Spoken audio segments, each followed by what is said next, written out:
Welcome to the Mastering the Game podcast. I'm your host, Jermaine Harris. So I know that this episode is coming out on a Friday, which is a little bit different from what I've been doing for nearly the past year, but I just wanted to talk about something that happened within the past week.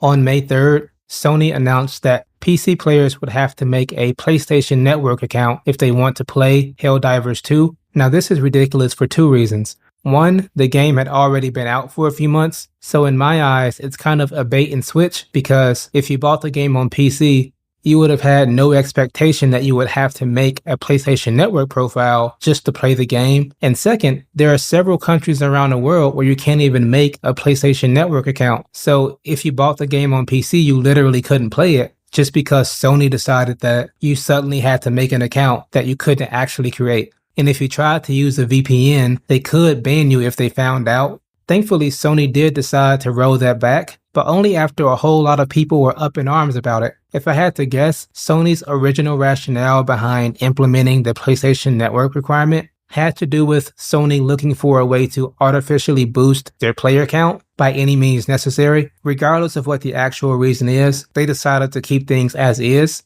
And in my eyes, they've hurt their credibility because there may be some people who don't want to actually buy any more Sony games because Sony may implement that feature in the future, which isn't fair because somebody wouldn't be able to play a game for literally no reason other than where they currently live. And in other news, there's some more layoffs, but this time it's on the Xbox side. Microsoft decided to shut down 4 game development studios. Arkane Austin, Tango Gameworks, Alpha Dogs, and Roundhouse are all getting shut down. It's still disheartening to see all these layoffs happening, especially because I think there are some unrealistic expectations for how games should perform. For example, last year, this game called Redfall came out. From the beginning, I never thought that Redfall was going to be interesting. It just seemed like another generic live service looter shooter, and I'm kind of sick of those games, you know? So I'm not terribly surprised that the studio behind the game, which is Arkane Austin, is being shut down, but I don't think it's that fair for those who are actually being laid off. Because from what I've heard, at some point during the development of that game, about 70% of the workforce left the studio,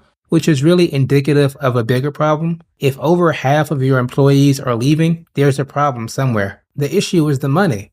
I've said it before and I'll say it again. If companies focused on crafting games that gamers actually enjoy, we wouldn't keep getting games like Redfall or Gotham Knights. If C-suite executives were more focused on games that gamers actually want to play, they won't have to shut down studios nearly as often because they'll be raking in money. Gamers just want to play good games, and we don't want to see people laid off for things out of their control. Part of me thought that Microsoft buying Bethesda was going to be a good thing for the industry because Microsoft has so much money to spend, but it seems like they're tightening their wallet, and it's really their own fault. They're prioritizing making teams as small as possible to just shove out whatever minimum viable product that they can. Hopefully actual gamers can become higher ups at Xbox and at Microsoft because they need to make that shift toward games that are really fun.